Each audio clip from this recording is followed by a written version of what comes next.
Okay. Hi, I'm David Butler. I'm Emily Freeman. Welcome to, don't miss this. This is try two for this one. Sorry, I got a text that James Harden got traded and I was so excited again and I got distracted. Okay, welcome back. Welcome So here to we our are, back to listeners. the Doctrine and Covenants, Yes. right? Back to the year 1829. Real fast. Those of you who've been emailing about all the things, the supplies, the posters, and the journals and the books, they should all, by the time you watch this, stickers, all be back in stock at Deseret Book now. Woohoo! So yay! And then those international friends who are worrying about getting the posters, check the email and The newsletter. The newsletter, sorry, which comes by email. You were right. So yeah, it is fun. We have a solution for you in case you didn't see that. All right, section 10. Here's a little background to kind of get you into why and what. This is a big, chunky section. As I started it, I didn't realize how long I was going to be going with it. The kids, we were just doing section 2, and they were like, "Oh, okay, how many verses is it?" Because they want to break it out and read it every day and stuff like this. P.S. If you want this idea, we started doing this in our house, and I love it that we just have okay, here's the section, and whoever's night it is to pray, they share a verse somewhere from that section I love that idea. that they've read, and it's working great. We're only in such a good January, so and you're all caught up. it might be a disaster by April, but so far it's been that's awesome. a good one. Yeah, it's cool. They're old enough to kind of read and Yeah. find cool stuff they like, so we're liking that. Okay, here's the situation. Oliver comes in, remember in April, and they are translating. But when they start translating and scribing in the book of Mosiah. Because there was what was called the book of Lehi. And Martin Harris, remember, was the scribe for that. It was 116 pages. They were lost. They had no idea where they went. Remember, Joseph lost the privilege. He lost the Urim and Thummim. Then he gets it all back. Slow going. Oliver shows up. I don't think we mentioned this. They start in April, and they are done with Mosiah through the book of Moroni by mid-June of the same year. That PS is at the rate of about 8 to 10 pages a day. I can't read the Book of Mormon. I know that as fast as right, they and translate I it. can't dip a pen in ink and write that. That's intense. Elder Maxwell years ago was talking about this, and he talked with one of the translators of the Japanese Book of Mormon, who took it from English into Japanese, and he asked him, "Tell me your rate of translation," and he told him, on a good day with our whole team and the computer and all the dictionaries and everything, if it's a good day and I have the full day to work, 1 page a day is how quickly I can do it, And he already has the words Yeah. to make up 8 to 10 and pages the a day. punctuation and but it's everything's right. So Yeah. I actually think it's a cool thing to talk about because it's actually one of the internal evidences of the authenticity of the book is they seriously cruised through that so fast with all its complexities and it's good. Yes. It's sold millions of copies, anybody could put down 8 to 10 pages of rubbish, but this is a book that's inspiring people to give away their glad you time gave and your money and stamp of approval. well, I'm just saying, Mormon. what book would I have gone to Korea for 2 years for? True. Harry Potter's not that good. Okay, I like good. it, but not enough to give up all my dollars. So, that is awesome. anyways, rad. So they finish Moroni, they get to the end. Now the question is, do we go back and retranslate the book of Lehi? That is the question that they are asking and wondering, what do we do about that whole, because they kind of forgot about it and let's just go. They don't know where the pages are. That's our question. Do we retranslate the book of Lehi? And they go to the Lord with that question. And section 10 is his answer. And in typical fashion of the Lord, they get more than they asked for.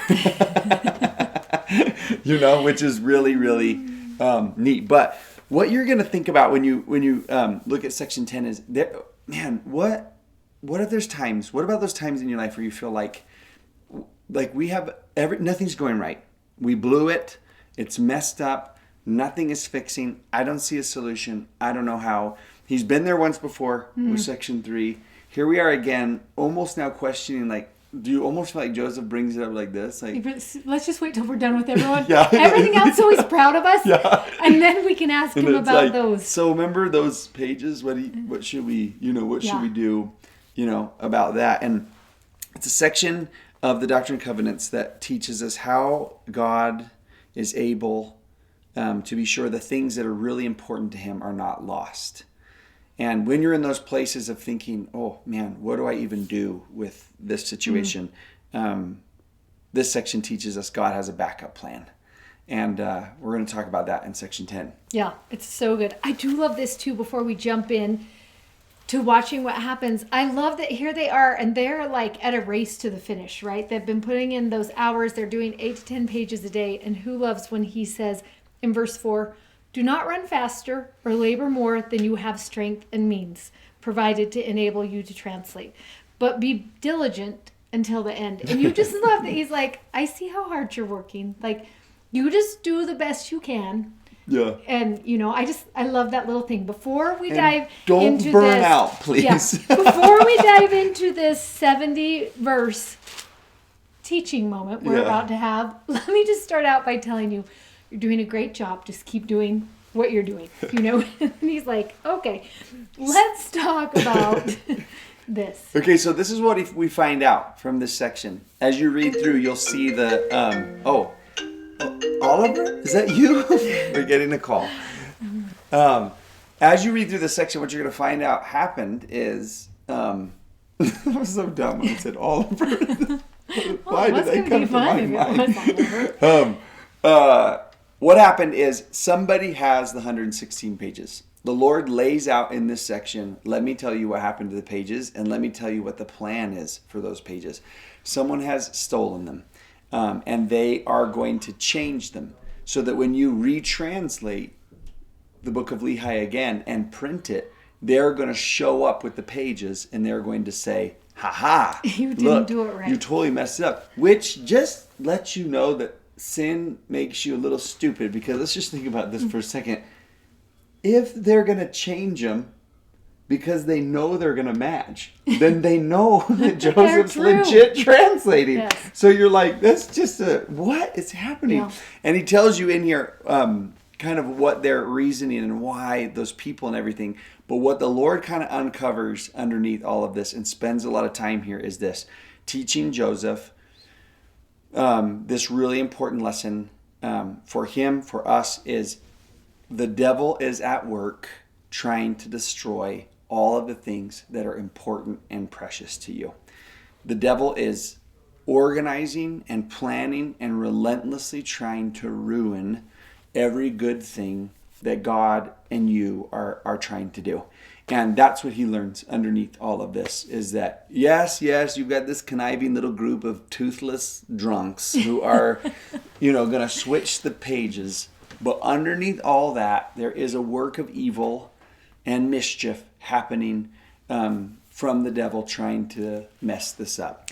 And I love that he does tell him also, after the verse where he tells him, you're doing a great job, keep doing it. The very next thing he says to them is in verse 5, pray always that you may come off the conqueror. And then he introduces them to Satan and his plan. And I love that at the beginning he's like, you can beat this. You can overcome this. You just keep praying and you will be the conqueror of whatever it is you're facing right now. And for these two, it was, what do we do about the 116 pages? But you're going to have your own prayer and your own situation and your own need. And there will be places in your life that Satan is going to try and destroy and take down and mess around with. And I love that what God is going to do here in this chapter is say, let me show you how Satan works. And then let me show you how I work so that you can see, watch for this, watch for these things to be happening. But then when they do, here's what's going to help you. Yeah, and I think it's really interesting. Like, I was just thinking as you were saying that he really, he's letting him know, if you have to do something to fight and push back. Like, if you just let nature take its course, it's going to end up in disaster and chaos. Like, that's what's going to happen. He's like, there is somebody trying to ruin you at all And- times. You have to know that. I promise you can win with me. Yes. Right. It's so interesting that that's what it's going to come down to is this is true. This is true about your life. There is someone who's trying to ruin everything. And it also might be true that you by yourself might not be capable of getting through that. But you with me will become a conqueror. And, and he's going to spell that out for us here, which is going to be so good to watch. It's just a good check on where are you at and where is your life at, and those things you're struggling with and against, where are they at, and how would some of these clues help you to realize, oh, I actually need to be praying. If I'm going to conquer that thing, I actually need to be praying about that thing and for help with that thing, whatever it is. So we've got 2 boxes in the journal. One of them really is to kind of take a look at the way God describes, like, oh, here's the telltale signs that Satan is moving and working and conniving against you. And so on that left side, that's a box or in your notes or whatever, where he's just, you're gonna notice that it's just destruction, like breaking down. There's going to be cunning. There's going to be lies.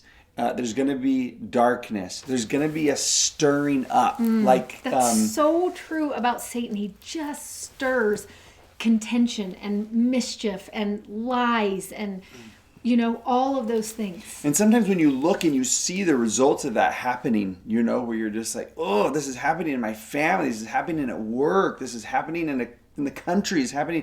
You're just like, oh, that is clear as day to me. That Satan is at work and moving and stirring and being cunning with all of those things. Contention in verse 63, add that bonus one, and very similar to what you find in 3rd Nephi. A lot of anger. Yeah, and anger. We want to say that one. A love of darkness, deeds that are evil. He's stirring iniquity. It's just so interesting how it is like this inner working of just, my dad used to always call it when we were growing up, did yours? Stirring the pot. You're just stirring the pot right now. He would say that to us if we had contention in our house. And that figuring out what then is the opposite of destruction and stirring and, all of that that's taking place. What do you do when that's happening? And I loved your idea of the second half of this square. Yeah. That you might want to, we see how he describes it here. It would be really interesting to write down in your box, maybe at the bottom half, where do you see that taking place in your life right now? Before we jump to the solution, sometimes it's good to just pinpoint, I actually do see this happening in my world or my life or a situation that I'm in. Where do you see those things? I think it helps if you recognize it to then rise above it. But you have to see it happening there before you realize, oh, I see what's happening. And one of the places I think that you might notice that I just thought this is, he says here in this section that Satan is going to try and destroy your testimony, Joseph. And I think that might be a place where you might recognize it at given times in your life where you're like, oh, I actually feel a lot of anger about gospel-related things. I feel a lot of contention in my soul about it. I feel a lot of I'm hiding a lot. And people might be stirring that up in you, which I think is so interesting. It's interesting that Satan will use people to stir that up. That becomes what your conversations are about. That becomes what you're focusing on. It's like if he can just leave you in the muck of that, you go to a place that is going to destroy everything rather than figuring out how to build. And there's that line in here that's so like, where he just says, where does he say it? Where he says, he's talking about the people who are trying to attack Joseph, those conniving people. He's like, they think that they're trying to destroy what you're doing, but underneath it, Satan's trying to destroy them. Yes. And it's just like, it's so like, just cunning is such a good word for it. Yes. Where it's just like, he has an idea and it's really sophisticated. And at first glance, it kind of seems like I'm no match for this. Like, oh my goodness, like, because how could I be let's any talk match about for how this? many verses it is. It starts right there in verse 5, and it goes through 33. Like, And then by comes the back end of again at the 33, end. Joseph is probably like, whoa, Yeah, like, right. you're making me feel nervous right now that this is what I'm up against. And then you love that God, after Joseph understands the magnitude of what he's up against, that God is like, okay, now Let me show you how to wisdom. conquer. Remember, I told you at the beginning, with prayer you can conquer. But I'm about to tell you now. Let me show you how. So we've got just like how God walks Joseph through that, and some of the verses that you can see here, that prayer one that we already mentioned. And that's really interesting to me, to pray always, where you just, do you remember reading that thing when we were teaching seminary that one time where BYU had done that study on prayers, and such a high percentage of people were night prayers. They were like BYU students, like, oh, we all pray at night, and then morning was like 5% or something like that. And I remember we talked about one time and looked at it and thought, that's kind of a bad battle plan. If I know that I'm going to be like, in it all day. It's like maybe you should pray always, like throughout the the entire and thing, just and invite God into your battle, whatever your battle looks like. And it seems so simple, but the simplicity of it can make us dismiss it. Where it is like, there have been times where I'm just like, do I feel overly tempted today? And it seems simple, and yet it's so significant to just, in that place, 3 p.m. to call upon God and say, I need strength. Yeah. I like right here, right now. Just like what we learned about last week, that sufficient strength. That's what you need in that moment. That's so good. So you'll see. Oh yeah. Let's talk about some of these words, because they're so good. He tells you this: pray always is what he wants you to do. He tells him that you can escape the enemy. And I want to think about that just for a minute, because if there is a place where you are feeling a lot of contention, division, stirring of the pot, you got to figure out, how do you escape that place or that person or that situation? Whatever that thing is, sometimes just praying is not going to be enough. I like when he's like, you got to escape that situation. What verse is that? People want to know what that one is. Okay, I'm going to try. I got to get to my, where I started. Well, I don't know, but I'll tell you when I get there. So let's just start. Cool, 37 is hold your peace. Also in 37, he tells them, I will make all things known to you.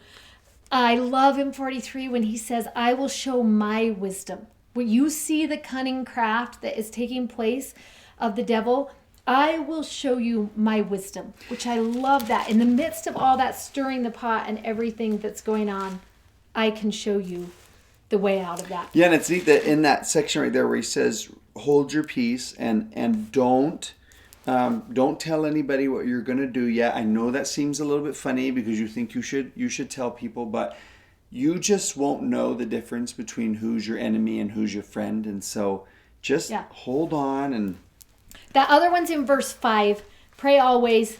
Then he tells him, you may escape the hands of the servants of Satan, right? Just sometimes you have to escape from that situation. I'm going to show you my wisdom. I will make all things known, he tells them.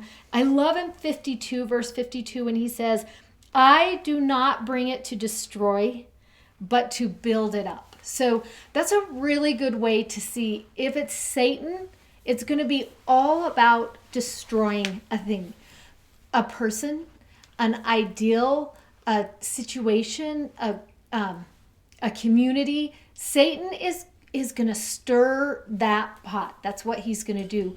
Where it's God's character to build, right? Always to build that thing and to create.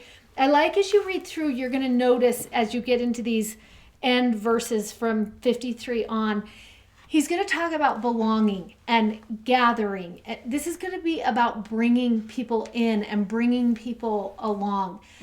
You're going to see that a person is important in these situations, that God's work is about people and that lifting up. And then I love where he tells them it's going to be hard.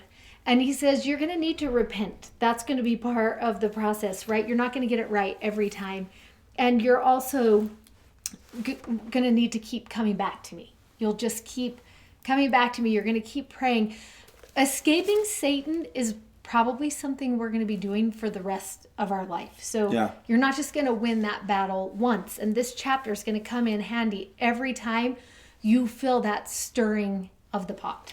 It's just nice to know that. It's nice to know that like fires are just going to pop up and you like the life of a Christian is always putting out the fires. Yes. Right? Just don't let them overtake. They're just going to keep coming up. But I do like in that one more on that list before we get into our favorite one in 55 when he just says there's you need not fear. Right? Back in 6. Yeah. Look unto me That's so good. in every thought. And do not doubt. Because doubt can take over. And do not fear. Because fear can take over. And it's interesting because how often have you seen someone stir the pot with fear?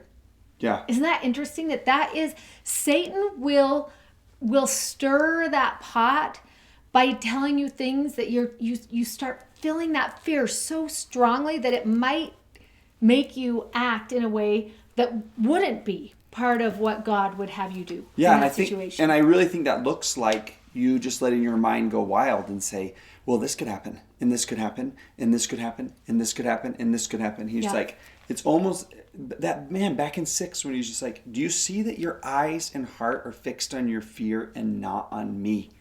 And I'm telling you, shift over. Yes, there is an enemy. Yes, he is trying to destroy you.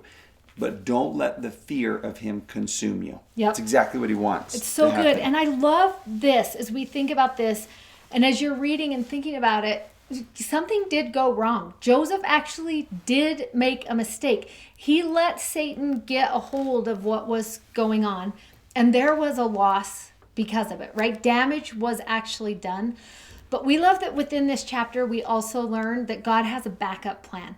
And as we read, and we love these verses, you're going to want to look at verse 14 and 31 and 43.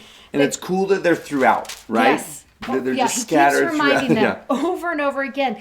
I will not suffer that Satan shall accomplish his evil design in this thing. I'm not going to allow that to happen, he tells them. 31. Yeah, he says, they will not accomplish their evil designs. Like I'm not going to let it happen. And then in 43, I will not suffer that they shall destroy my work. Yea, I will show unto them that my wisdom is greater than the cunning of the devil. And you love as he starts laying out this backup plan. We were talking about it right before we started, that it's interesting because this happened, but 2,400 years before this happened, God had already put that backup plan into effect. And it's interesting to think when we think about God, who is all-knowing. People sometimes talk about this. Well, if God is all-knowing, then do I have agency? Do I even get to make a choice? Do I have any say in what's going to happen? And it's so interesting to watch that God promised those writers of the Book of Mormon their words were going to get to our generation. He promised that. And then he called 2 fallible servants to take care of that promise. Not to mention every other person who was in charge of the plates for a time, right? Just people who were going to have agency and do what they thought was best. And on one day, Joseph and Martin thought what was best was sending Lehi's all of his writing somewhere because they feared. They weren't sure what was happening. They let that Satan get in the midst of their decision-making and that fear. And it's so awesome because God knew about his promise to Lehi. And he also knew he was going to be working with fallible people who were going to use their agency and make mistakes. And so he made a backup plan, right? He said, this is going to be fine because Nephi, you also write the story of Lehi. You write it also. And we're going to put that in the plates. And maybe there are more stories and more things, and we don't know all of the workings of a God who knows all. But I love as we think about it that... And he even tells him in, I think it's 45, he says, actually, the small plates of Lehi have better stuff in it than the Nephi, the small plates of Nephi that you're gonna, the ones we have, He says, there's greater views of my gospel in that section. They're actually better, Yeah. you know? Yep. And you love that God can still keep his promises even when he's working with fallible people. And that includes Joseph Smith. And that includes all of the prophets since Joseph Smith. And sometimes we forget to remember it also includes me and you, right? That Mostly you. Okay. He knows he is working with people who are going to make mistakes. And I love that he can use his foreknowledge to preserve and protect, right? He's going to let us go. He gave us knowledge and he gave us agency. And then he said, okay, do your best. Just like he said to these two, do your best. I have a backup plan. And I wonder how many backup plans in my life were set in place 2,400 years ago. You know, He was like, and then when she does this, it's okay because, you know, I have this. Would you love that? I love in 43 when it says, my wisdom is greater. Everyone, it's going to be okay. Yeah, and I this might be a great case study. Like you might be wondering and wanting to think more about, wait, how does the omniscience of God and agency and prayer all kind of fit in with each other? And you probably will end that thought process and discussion with friends and study and insights from the Spirit, still wondering, and that's okay. But this was a great chapter to kind of like think through and work through kind of triad of truths together that and it's something you'll learn. That's like a lifetime of education too, don't you think so? Yeah. Where you'll sometimes, every so often, you'll see God come through with a backup plan and you'll be like, oh, I see.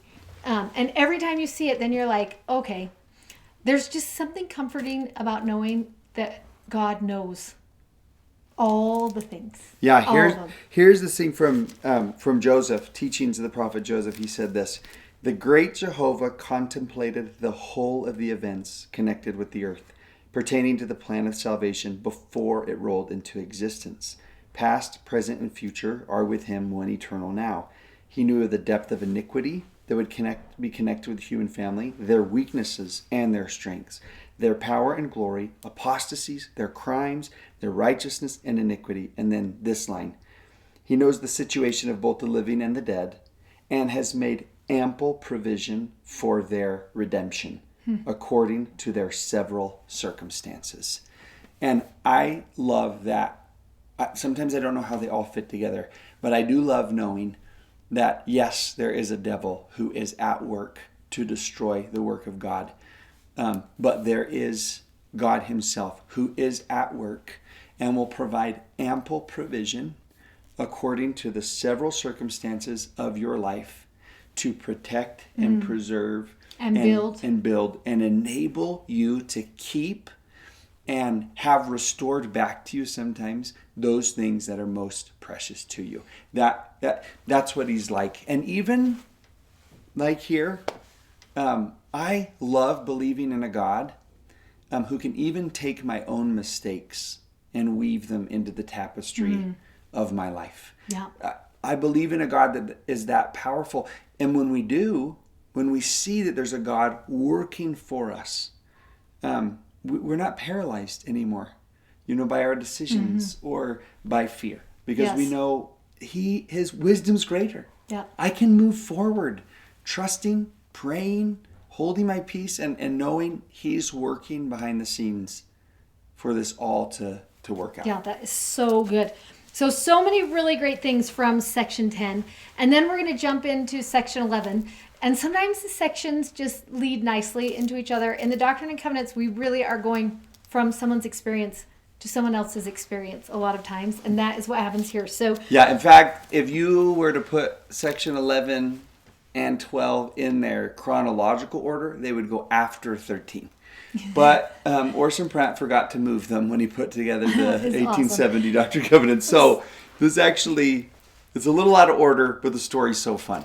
And we love that what is going to get us in here, our prayer, our need, or our situation for section 11 is going to be from Hiram, who just has this earnest request to be part of what's going on. Yeah. So Sam, little brother Sam, has gone down to Harmony, where Joseph and Oliver have been, translating and working on the Book of Mormon. When Sam goes down, they've got the authority to baptize by that time. Sam gets baptized. Then he comes back home, and homeboy's on fire. And it just lights something in Hiram, and Hiram's like, I got to get down there right away. That earnestness of his spirit, and he's just like, I got to get there. And he goes down there and is like, and he wants a job. Yeah, what do I want? What happened to Sam? What's going on down here? What are y'all doing? What is can you even believe that they've seen an angel, they've seen John the Baptist, all these things will happen? It's like, sit down, Hiram, we got some good stuff for you. It's gonna be so good. So it's fun. We want to tell you a little bit about Hiram before we jump into this, since this is our first time meeting Hiram. He's Joseph's brother. He will be martyred with Joseph.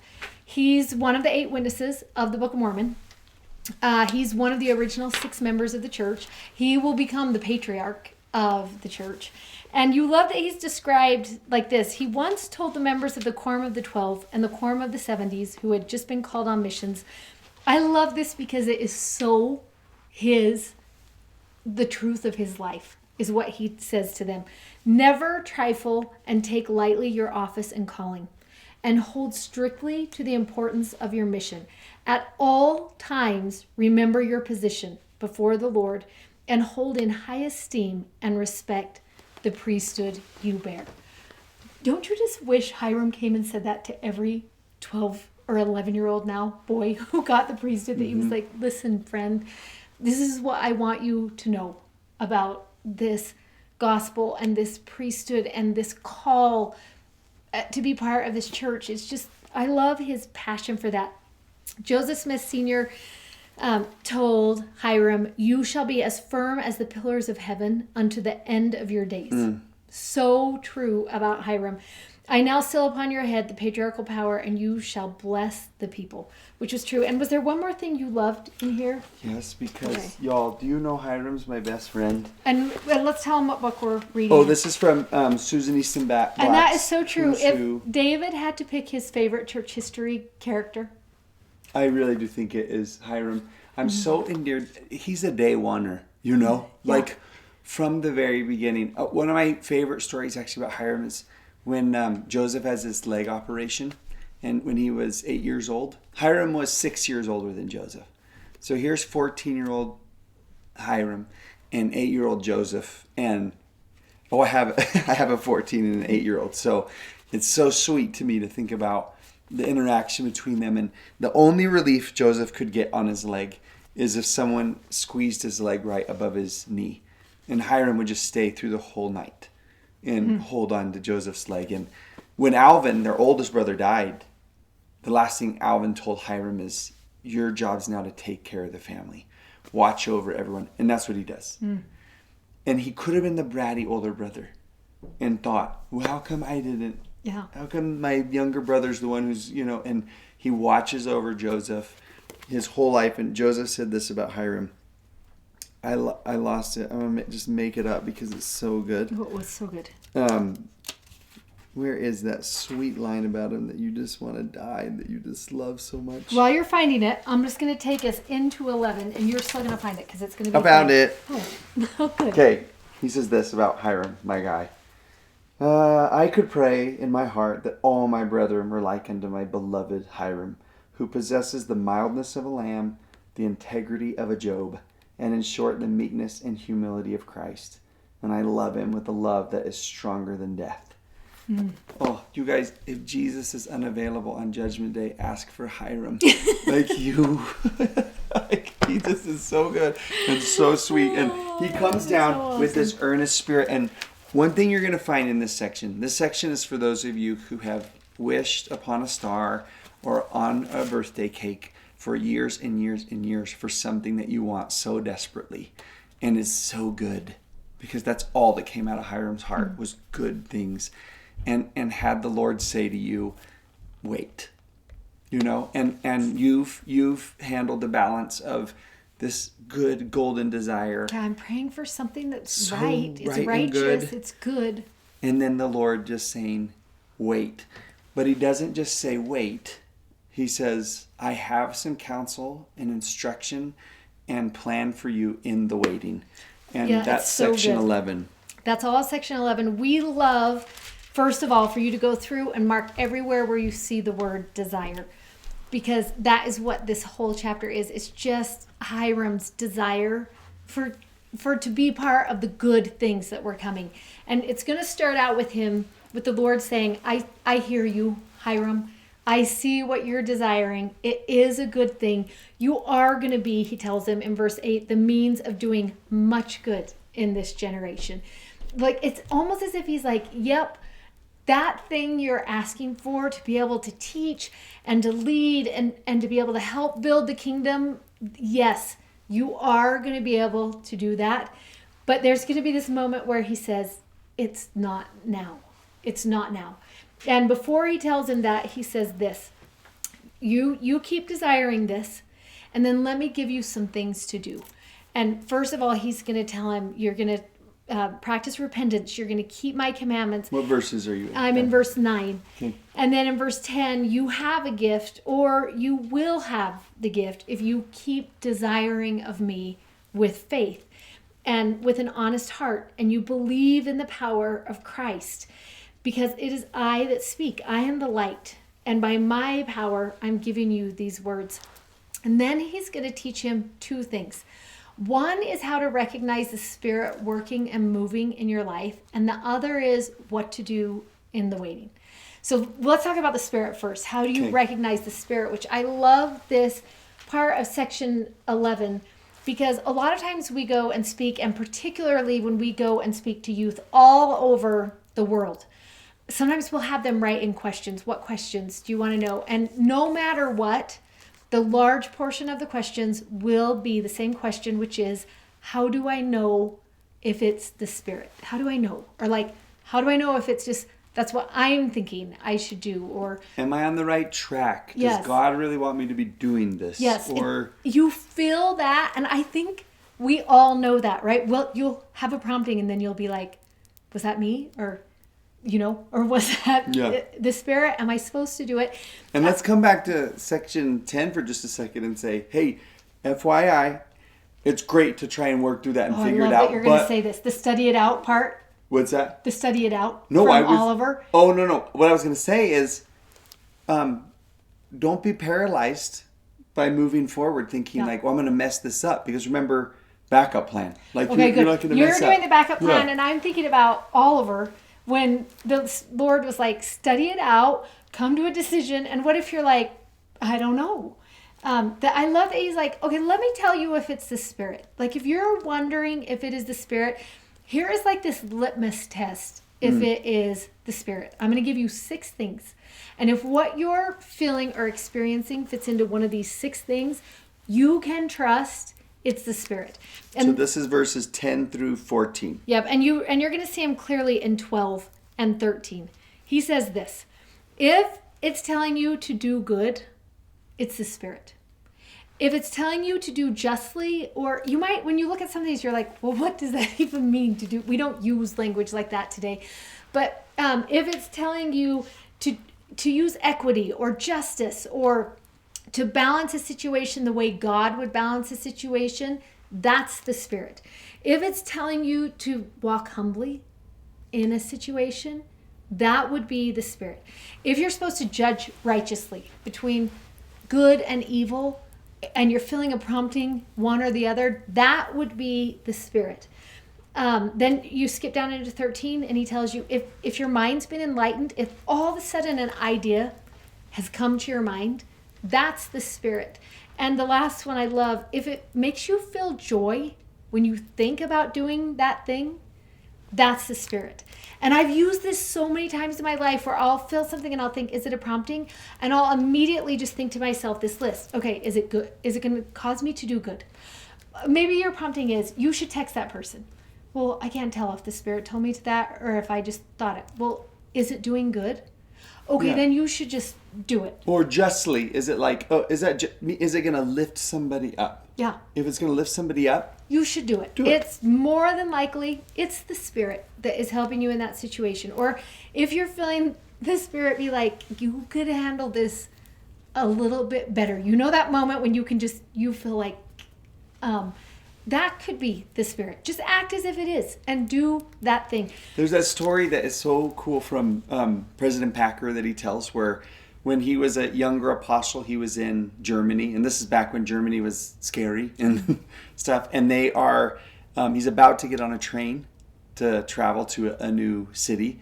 And right before he gets on the train, this set of young missionaries had brought him to the train station. And one of those missionaries had a prompting and he said, I should give him some money, Yes. for the train ride. So he's just like, so he does. He gives him the money, and then they get on the train and they drive off. Now, 2 cameras. Camera 1, you follow President Packer and his wife into Germany. In the middle of the night, one of the guards comes and boom, boom, boom, bangs on their door, asks them for their papers, their passports, tells them we're going to kick you off the train, yelling in German and even talking nicely in German sounds mean. And you're just like... Everybody, he did not just say that. Sometimes it sounds a little, schnell, you're like, ah. Hold on. He's never talked to you. He's never heard your German before. So they're just yelling and they're going to kick him off the train in the middle of the night. And then his translator's like, give him the money. So he gives him the money, and then they come back and like, oh, they're actually fine. They were just trying to hassle him and stuff like that. And it ends up being like, oh, works out great. That's camera 1. Camera 2, here's this young missionary. I already know what's going to happen. Who's just like walks away. Why did I do that? Yeah. Was I supposed to do that? That was so dumb. Why did I just give him that money? Right. And he writes in his journal that night, like, hey, met President Packer today. Super great man. And he's just like, I felt this really awkward I had this moment. thought, Now, this is actually kind of rad. Let me tell you a rad part, and let me tell you, I shouldn't tell you the rad part, but I'm going to. Okay. The rad part is that years and years and years later, President Packer is telling that story at Rick's College at a devotional there, what's BYU Idaho now. And sitting on the stand with him is Elder Bednar, the president of the university, who was that young missionary and gave him the money. So years and years and years later, he found out, oh, I guess that was an impression. But what he teaches is, Elder Bednar likes to teach this, where he's just like, this lesson took me way too long to figure out. That he could have known it was the Spirit back when he was a 19-year-old missionary by just looking in section 11 and saying, is that going to is that good? Do I feel joy to give him that? Is that going to lift them up to do that? Then it is the Spirit. And what if they just take it and buy an ice cream in Berlin? Then they felt joy too. Right. And it's just like, what if it ends like that? The thing is like, don't get so this is so simple. Yes. It's such a simple way to do much good, which he tells Hiram you can do. Yep. Right? So he's going to practice listening to the Spirit. That's going to be one of the things Hiram is going to do while he's waiting. It's just this practicing, learning, how does the Spirit work? And then, how cool, as you put that into this list, right? Yes. While you wait. Practice doing good according to this, right? Yeah. While you wait for that desire, just do much good. Yep. Practice having the Spirit lead you into those things. And then you love as we get into here, because he's going to tell him these words. Now, I want you to just think for a minute that thing you've been praying for forever, that you're desperate for, and you know it's a good thing, and you know it's a righteous desire that you're praying for. And then to hear the Lord say this, wait a little longer. Verse 16. Verse 16, verse 18, hold your peace. Appeal to my spirit. Verse 19, cleave unto me with your heart. Verse 19 also, be patient. In verse 20, he says, this is your work, but it's going to be still this wait. And in that time, keep my commandments with all your might. Don't seek to declare my word, that thing that you want to do so badly. Don't do that right now. But first, in verse 21, seek to obtain my word. And then, if you desire, you will have my spirit, right? Because he's been practicing that. And my word, because he's been told, obtain that in the waiting. And then you will have the power of God unto the convincing of men. But now, in verse 22, hold your peace. Study my word. He tells him twice, study my word until you have obtained all. And then we're going to see the same thing we saw with Oliver. I love when he just says to him, behold, You are Hiram, right? I know who you are. And remember, he knows everything. I know what you're going to do. I already know what you're going to do, right? There's part of that when you're holding back that present that you're like, oh, he's going to love this, but he's going to love it more in a minute, right? When he's done all of these other things, then he's really going to love this gift, which doesn't come, everyone, until section 23.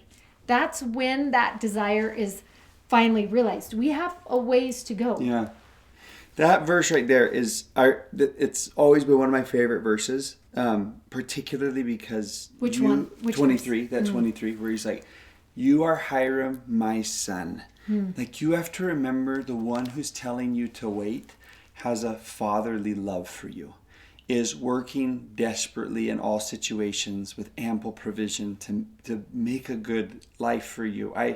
This section 11, I've actually and so have you held the original of this one, and one of the things I love most about it is the original section 11 is in Hiram's handwriting.